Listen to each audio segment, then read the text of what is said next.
행복을 믿으세요?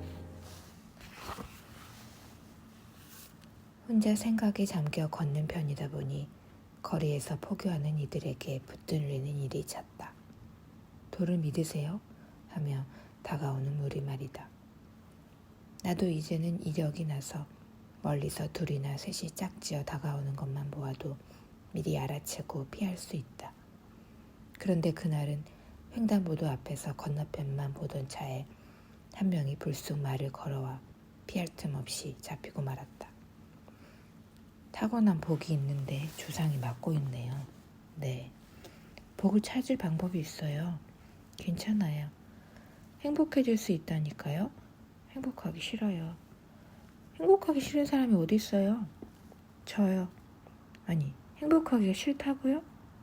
포교자의 목소리에 노여움이 배어났다. 마침 신호가 바뀌지 않았다면 그는 나와의 실랑이 끝에 인내심을 잃었을지도 모르겠다. 나는 그를 남겨두고 혼자 건널목을 건넜다. 행복에 그토록 몰두하지 않는다면 당신은 훨씬 만족하며 살 텐데요. 라는 말은 속에만 두고. 나는 사람들의 행복 타령이 지겨워 행복이라는 낱말을 사전에서 삭제하고 싶다고 생각한다. 아니면 뜻을 바꾸든지. 행복, 음식이 소화되지 않아서 배에 가스가 차는 것을 뜻함.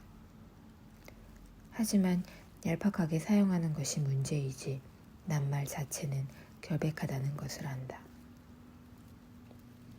길에서 만난 포교자에게 약간 밀사스럽게 대꾸했지만 행복하기 싫다는 내 말은 정확히는 행복을 목표로 살고 싶지 않다는 뜻이다. 많은 이들이 행복을 승진, 결혼, 내 집 마련 등과 동의어로 여기는 상황에서는 더욱 그렇다.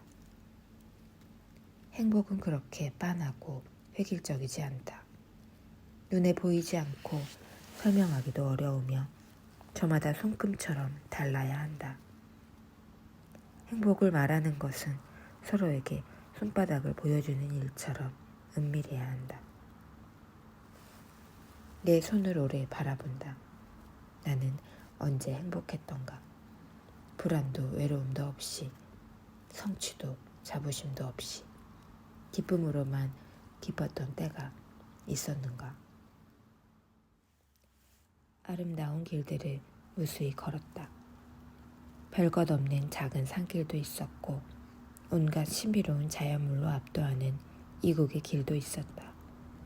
그러나 하나만 선택하라면 나는 소록도의 길을 꼽겠다.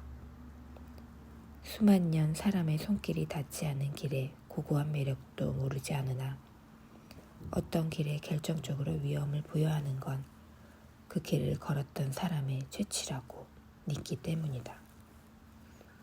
작은 사슴 모양의 섬이라 해서 붙여진 이름 소록도. 내가 처음 그 섬의 면면을 한 것은 소설 당신들의 천국을 읽고 나서였다.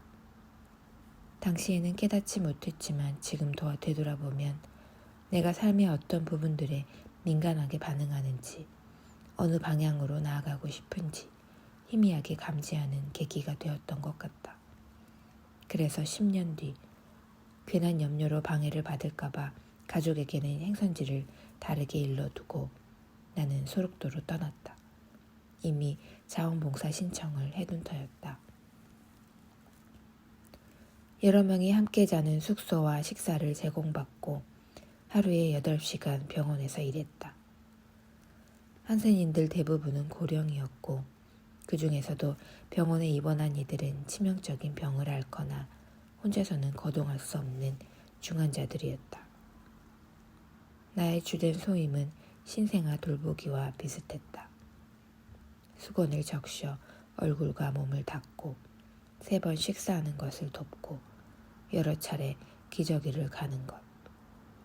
그러면 틈틈이 시간이 남는데 그동안 그들과 한담을 나누었다. 소록도의 한센인들은 대부분 일제강점기에 섬에 들어왔고 평생 섬 안에서 살아왔다.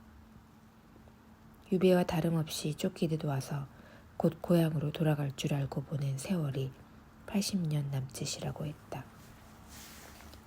나로서는 잘 가늠되지 않는 긴 시간이었다. 그들은 강제 노역에 동원되었고 정관 수술이나 인체 실험의 희생양이 되었다. 자녀와는 생이별을 당했으며 험한 시절을 지날 때는 수십 명이 학살당하기도 했다. 그러는 동안 살아남은 이들은 증거처럼 손가락과 발가락이, 코와 입술이, 눈동자가 없어졌다. 세상의 모든 불행이 작정하고 이들에게 덤볐다고 오해할 수 있었다. 그러나 오히려 내가 배운 것은 비정상적인 외모가 흉함을 만들지 않고 불행이 인간의 좋은 놈을 해치지 않는다는 것. 겉으로 드러나는 조건에 무너지지 않고 마음의 격을 지킨다는 것. 특별히 기억나는 할머니가 있다. 그녀는 침상에서 몸을 일으킬 수 없었고 이미 눈이 멀어 있었다.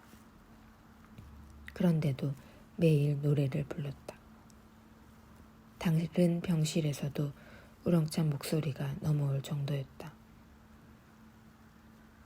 어느 날은 내게도 노래를 불러보라 권했는데 쑥스럽고 생각나는 곡도 없어 거절했다. 가슴속에 노래를 간직하고 있는 이와 그렇지 않은 이의 차이였을 것이다. 할머니가 온전치 못한 이목구비로 환한 미소를 지으며 노래할 때 손가락이 없어 뭉툭한 그녀의 손을 내가 쓰다듬으며 그 노래를 들을 때 우리 사이에 무엇이 있었다. 그것을 행복이라고 부르고 싶었다.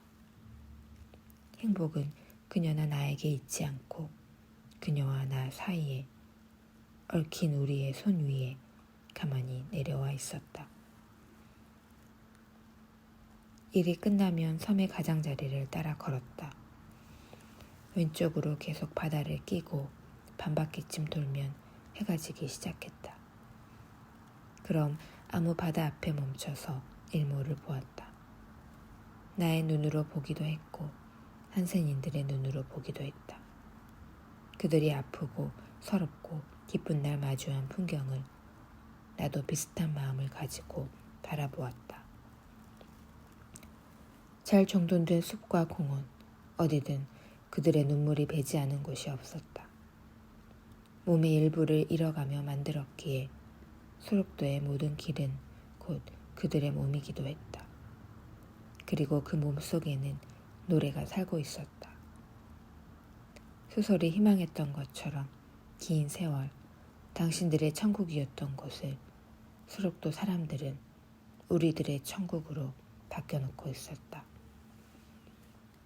나는 그들을 본받고 싶다고 생각했다. 그들 같은 사람들을 위해서 살고 싶다고도 생각했다. 40년간 섬에서 한센인들을 돌보다가 노쇠해지자 편지에 한 통 써두고 말없이 고국으로 떠난 두 외국인 수녀처럼 그렇게 생각할 때 나와 생각 사이에 또 행복 같은 것이 있었다.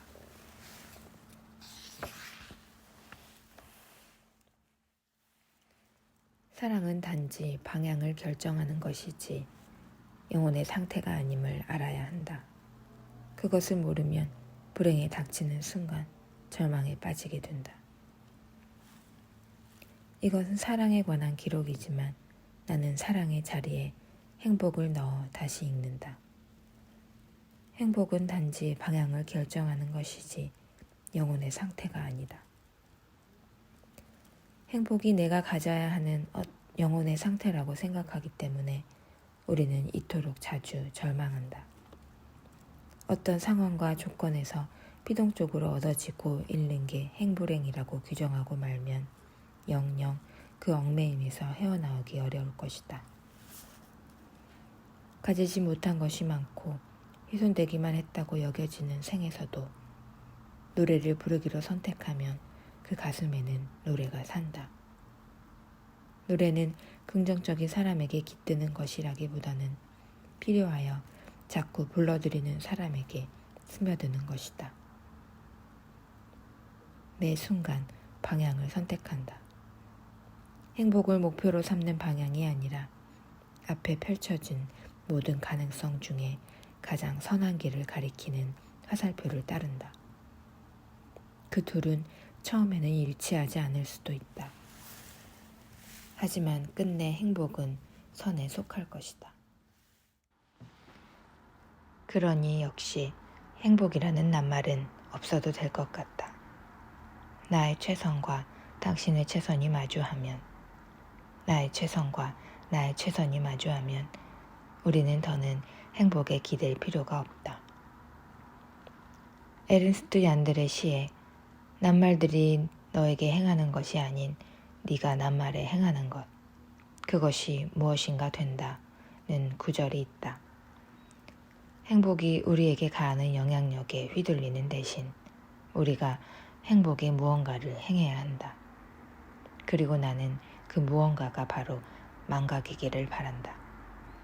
그 낱말은 죽은 조상에게 맡기고 그만 잊자고. 할 수 있다면 불행도 잊자고. 기쁘고 슬플 것이나 다만 노래하자고.